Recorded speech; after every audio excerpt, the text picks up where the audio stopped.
ഇത് നമ്മൾ edrop എങ്ങനെ ഉപയോഗിക്കാം എന്നുള്ളതാണ് ചർച്ച ചെയ്യുന്നത്. അതിനായി നിങ്ങൾ ആദ്യം തന്നെ തന്നിട്ടുള്ള യൂസർ ഐഡിയും പാസ്വേഡും ഉപയോഗിച്ച് ലോഗിൻ ചെയ്യുക. ഇവിടെ നമുക്ക് തന്നിട്ടുള്ള ലോഗിൻ ID എൻ്റർ ചെയ്യുക. ഞാൻ എൻ്റെ ഇൻസ്റ്റിറ്റ്യൂട്ടിൻ്റെ ലോഗിൻ ID ആണ് എൻ്റർ ചെയ്യുന്നത്. ആദ്യം നിങ്ങൾ തന്നിരിക്കുന്ന പാസ്വേഡ് അടിച്ച് കയറി കഴിഞ്ഞാൽ പാസ്വേഡ് ചേഞ്ച് ചെയ്യാൻ ആവശ്യപ്പെടും. ആ സമയത്ത് നമ്മൾക്ക് മിനിമം 8 അക്ഷരങ്ങളെങ്കിലും ഉള്ള ഒരു പാസ്വേഡ് തിരഞ്ഞെടുക്കണം. അതിൽ നമ്പേഴ്സും സ്പെഷ്യൽ ക്യാരക്ടേഴ്സും ഒക്കെ ഉൾപ്പെട്ട ഒരു പാസ്വേഡ് ആയിരിക്കണം. ആ പാസ്വേഡ് നമ്മൾ എൻ്റർ ചെയ്യുക. അത് 2 പ്രാവശ്യം അടിച്ചാൽ ആ പാസ്വേഡ് സബ്മിറ്റ് കൊടുക്കുമ്പോൾ ആ പാസ്വേഡ് സെറ്റായി വരും. പിന്നീട് നമ്മൾ ഉപയോഗിക്കേണ്ട ഐറ്റം ആ പാസ്വേഡാണ്. ഞാൻ പുതിയ പാസ്വേഡാണ് ഉപയോഗിക്കുന്നത്.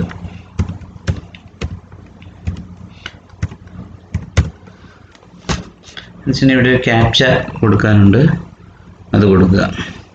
ഇത് ചെയ്യാനുണ്ട്, ലോഗിൻ ചെയ്യുക. ഇത് കഴിഞ്ഞ് കഴിഞ്ഞാൽ നമ്മുടെ ഇൻസ്റ്റിറ്റ്യൂഷൻ്റെ പേര്, നമ്മൾ ഏത് ഇൻസ്റ്റിറ്റ്യൂഷനാണ് അത് ലോഗിൻ ചെയ്തിരിക്കുന്നത് കൃത്യമായിട്ട് അവിടെ കാണിക്കും. അതിനുശേഷം നമുക്ക് എന്താണ് ചെയ്യേണ്ടതെന്ന് കൃത്യമായിട്ട് അവിടെ പറയുന്നുണ്ട്. നമ്മൾ എന്തെങ്കിലും ചെയ്തു കഴിഞ്ഞാൽ അതിൻ്റെ ഡീറ്റെയിലൊക്കെ ഇവിടെ താഴെ കാണിക്കും. എഡിറ്റ് ഇൻസ്റ്റിറ്റ്യൂഷൻ ഡീറ്റെയിൽ, അത് നമ്മൾ ചെയ്യേണ്ടത് സ്ഥാപനത്തിൻ്റെ പഴയ ഇതിൽ എന്തെങ്കിലും മാറ്റമുണ്ടെങ്കിൽ അതെല്ലാം പുതുതായിട്ട് എൻ്റർ ചെയ്ത്, സ്റ്റാഫിൽ മാറ്റമോ അധ്യാപകരിൽ എണ്ണത്തിൽ മാറ്റമോ പ്രധാന അധ്യാപകൻ മാറുകയൊക്കെ ചെയ്തിട്ടുണ്ടെങ്കിൽ അതെല്ലാം ഇവിടെ തിരുത്തി കൊടുക്കണം. എന്നിട്ട് വീണ്ടും സബ്മിറ്റ് ചെയ്യണം. സബ്മിറ്റ് ചെയ്താൽ മാത്രമേ ഉള്ളൂ. രണ്ടാമത് ചെയ്യേണ്ടത് വീണ്ടും ആ ലിങ്കിൽ തന്നെ പോയി സബ്മിറ്റ് കൊടുക്കണം. അപ്പോൾ മാത്രമാണ് നമ്മുടെ എംപ്ലോയി ഡീറ്റെയിൽസ് വരുള്ളൂ. അപ്പോൾ പിന്നീട് എംപ്ലോയിയുടെ ഡീറ്റെയിൽസ് കൊടുക്കുക, അക്നോളജ്മെൻറ്റ് ജനറേറ്റ് ചെയ്യുക. നമുക്ക് എന്തെങ്കിലും പ്രശ്നം ഉണ്ടെങ്കിൽ താഴെ കാണുന്ന ഇമെയിൽ edrops.ker@nic.in എന്ന മെയിലിലേക്ക് നമ്മൾ ഡീറ്റെയിൽ വെച്ച് മെയിൽ ചെയ്താൽ മതിയാവും. അപ്പോൾ അത് നമുക്ക് ഇൻസ്റ്റിറ്റ്യൂഷൻ്റെ ഡീറ്റെയിൽസ് എഡിറ്റ് ചെയ്യാം. ഇവിടെ നമുക്ക് എന്തെങ്കിലും മാറ്റം വരുത്താനുണ്ടെങ്കിൽ അത് മാറ്റം വരുത്തുക. അതിനുശേഷം സേവ് എന്ന് കൊടുക്കുക.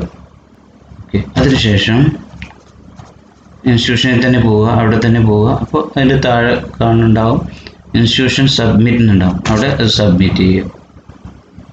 അപ്പോൾ നമുക്കിവിടെ എന്തെങ്കിലും ഒരു ഡിക്ലറേഷൻ ഉണ്ട്, ആ ഡിക്ലറേഷനിൽ നമുക്കൊരു മാറ്റങ്ങളൊന്നും ഇല്ലെങ്കിൽ അവിടെ ടിക്ക് ചെയ്യുക, സബ്മിറ്റ് ഇൻസ്റ്റിറ്റ്യൂഷൻ. അപ്പോൾ അത് ചെയ്യണമെന്ന് മറ്റൊരു ഡയലോഗ് ബോക്സ് വരും, അതിൽ ഓക്കെ കൊടുക്കുക. ഇപ്പോൾ നമ്മുടെ ഇൻസ്റ്റിറ്റ്യൂഷൻ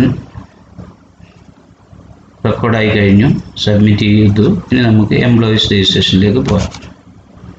ഇവിടെ ഓരോ എംപ്ലോയീസിനെയും ഇവിടെ എൻ്റർ ചെയ്യുക, ഡീറ്റെയിൽ എൻ്റർ ചെയ്യുക.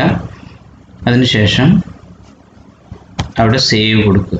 അപ്പോൾ ഇവിടെ ചോദിച്ചിരിക്കുന്നത് എംപ്ലോയിയുടെ ID ആണ്, പിന്നെ എംപ്ലോയിയുടെ പേര്, ഡെസിഗ്നേഷന്, age, mobile number, account number.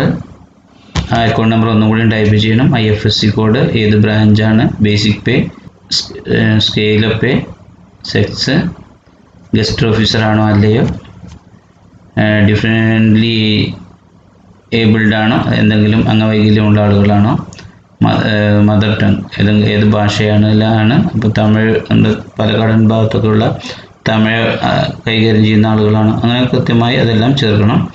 പിന്നീട് നമ്മൾ താമസിക്കുന്ന ജില്ല ഏതാണ്, സെലക്ട് റെസിഡൻറ്റ് ഡിസ്ട്രിക്ട്, ഇതിവിടെ ഡ്രോപ്പ് ബോക്സ് ഉണ്ട്, നമുക്ക് അതിൽ നിന്ന് സെലക്ട് ചെയ്തെടുക്കാവുന്നതാണ്.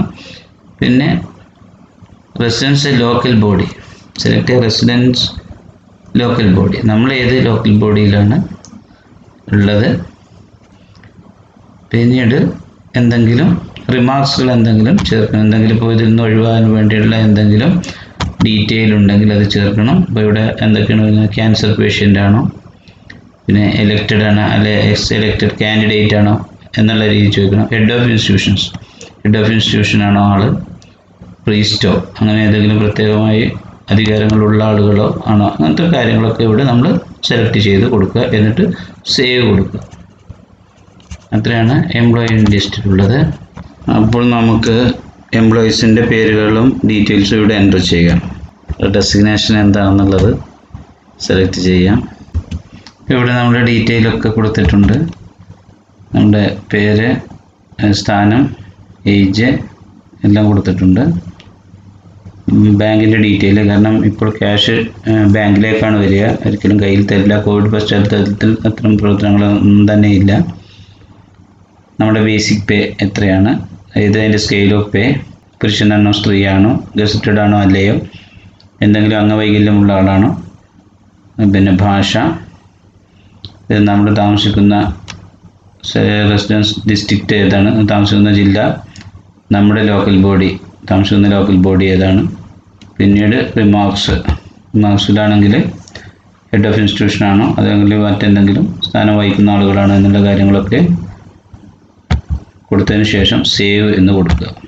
അത് എൻ്റർ ചെയ്ത് കഴിഞ്ഞു. എൻ്റർ ചെയ്ത് വന്നപ്പോൾ അടുത്ത എംപ്ലോയിയെ എൻ്റർ ചെയ്യുന്നതിന് വേണ്ടി പേജ് വന്നു. അങ്ങനെ നമ്മൾ ഇൻസ്റ്റിറ്റ്യൂട്ടിലെ എല്ലാ ജോലിക്കാരെയും ഇതിൽ എൻ്റർ ചെയ്യുക.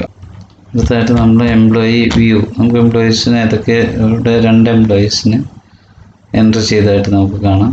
ഈ കൺഫർമേഷൻ, ഇവിടെ എംപ്ലോയി എൻട്രി നമ്മൾ കംപ്ലീറ്റഡ് ആണ് എന്ന് കാണിക്കുന്നതിന് വേണ്ടി നമ്മൾ ഡിക്ലറേഷൻ കൊടുക്കണം. ആസ് ദി ഇൻസ്റ്റിറ്റ്യൂഷൻ ഹെഡ് ഇതിൻ്റെ തലവനെ നിലയിൽ I declare that they have entries submitted to the എൻ്റെ staff list institution edrop as on today. ഇന്നുള്ള എല്ലാ ഇൻസ്റ്റിറ്റ്യൂഷനിലെ എല്ലാ അംഗങ്ങളെയും ഞാൻ ഇതിൽ ചേർത്തിട്ടുണ്ട് എന്നുള്ളത് ഒരു സർട്ടിഫിക്കറ്റ് ആണ്. I also certify that those employees who have severe problems and exempted from the election duty, അതൊക്കെ ഇതിൽ പറയുന്നുണ്ട്. ഇലക്ഷൻ ഡ്യൂട്ടിയിൽ നിന്ന് ഒഴിവാക്കണമെങ്കിൽ അതിൻ്റെ കാരണങ്ങൾ എന്തൊക്കെയാണ് ചെയ്തതൊക്കെ കറക്റ്റാണ് എന്നുള്ളത് പ്രത്യേകമായി കൺസിഡർ ചെയ്യണമെന്നും അതിനുള്ള പിന്നീട് ആവശ്യപ്പെട്ട് കഴിഞ്ഞാൽ അതിനുള്ള പ്രൂഫെല്ലാം നമുക്ക് സബ്മിറ്റ് ചെയ്യാൻ തയ്യാറാണ് എന്നുള്ള കാര്യങ്ങളൊക്കെ ഉൾപ്പെടുത്തിക്കൊണ്ട് നമ്മളിത് സബ്മിറ്റ് ചെയ്യുക. ഓക്കെ അടിക്കുക. അപ്പോൾ ഡയലോഗ് ബോക്സ് വരും. അപ്പോൾ സബ്മിറ്റ് ചെയ്യുക. അപ്പോൾ നമ്മുടെ റിപ്പോർട്ട് പൂർത്തിയായി കഴിഞ്ഞു. ഇനി നമുക്ക് ജനറേറ്റ് റിപ്പോർട്ട്, നമ്മൾ ഓൾറെഡി സബ്മിറ്റാണ്. നമുക്ക് ഇതിൻ്റെ റിപ്പോർട്ട് വേണമെന്നുണ്ടെങ്കിൽ നമ്മളിവിടെ ക്ലിക്ക് ചെയ്ത് കഴിഞ്ഞാൽ നമ്മൾ എൻ്റർ ചെയ്തിരിക്കുന്ന എംപ്ലോയീസിൻ്റെ ഡീറ്റെയിൽ നമുക്ക് ഇവിടുന്ന് എടുക്കാവുന്നതാണ്. പിന്നീട് നമ്മുടെ പോസ്റ്റിംഗ് ഓർഡർ മറ്റു കാര്യങ്ങളൊക്കെ ഇവിടെ വരും. ഇതാണ് നമ്മളിതെല്ലാം ചെയ്തു എന്നുള്ളതിൻ്റെ ഒരു ഡീറ്റെയിലാണിത്. ഇനി ഇതിൻ്റെ കഴിഞ്ഞിട്ടുള്ള ബാക്കി കാര്യങ്ങൾ, ഇനി ഇതിൻ്റെ പോസ്റ്റിംഗ് ഓർഡർ മറ്റു കാര്യങ്ങളൊക്കെ നമുക്ക് മറ്റൊരു വീഡിയോയിൽ ചെയ്യാം. വീഡിയോ എല്ലാവർക്കും ഇഷ്ടമായി എന്ന് വിചാരിക്കുന്നു. നിങ്ങളെ മറ്റ് സ്ഥാപന മേധാവികൾക്ക് ഷെയർ ചെയ്ത് നൽകുക. നമുക്ക് അടുത്ത വീഡിയോയിൽ കാണാം. ഇതുവരെ എല്ലാവർക്കും നന്ദി.